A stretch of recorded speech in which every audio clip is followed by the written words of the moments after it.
Sancerre is the king of crisp mineral wines, but at 30, 40, sometimes £50 a bottle, is it still the best way to spend your money? Today I'm going to be showing you 4 insider regions where the geology is virtually identical to Sancerre, but the value is on a completely different level. So if you want that flinty zing without the Sancerre tax, these are the bottles you need to know.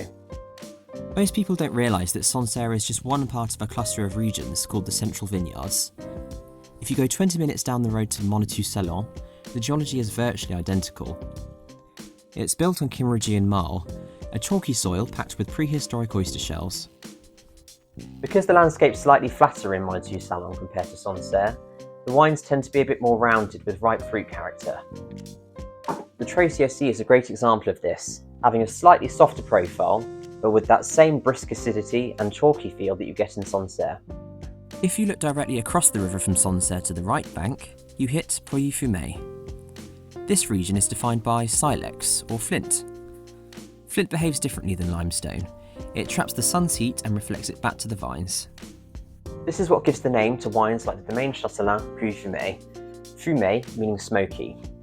Compared to the racy citrus of Sancerre, Pouilly-Fumé tends to be a bit more savoury and rounded, leaning into the minerality of Sancerre. Picpoul de Pinet is a small pocket of the Languedoc that sits right in a saltwater lagoon. The terroir here is essentially a balance of limestone and sea spray. The grape, Picpoul, is famous for holding its acidity, even in the southern sun, but the real character comes from the maritime influence. The Jean-Luc Colombo Le Girel is an example where you can really taste that salinity. It has the same crisp acidity as Sancerre, but replaces those green, flinty notes for a pure, salty finish. It's a coastal version, if you like. Next up, we have the Peloponnese region of Greece. We often associate the Assyrtiko grape with Santorini, but the Peloponnese is doing something really interesting with altitude. By planting in this mountainous terrain, the high altitude temperatures mimic the cool climate of the Loire.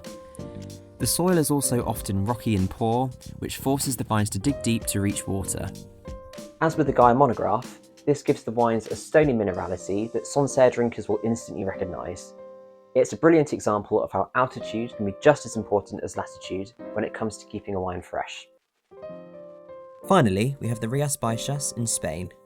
This area is defined by the Atlantic Ocean and a massive bedrock of granite. Unlike the soft limestone of the Loire, granite is hard and acidic. When you combine that rocky soil with the heavy rainfall of green Spain, you get wines with an incredible zing. The Grand Bazin Etiquette Ambar is a great example of this. It has the high acidity of Sancerre, but the granite soil and salty air give it a zesty lime peel character. Great if you like the crispness of Sancerre. Had you considered any of these regions? If you know of any other hidden gems out there, do let us know in the comments, and don't forget to like and subscribe for more similar content.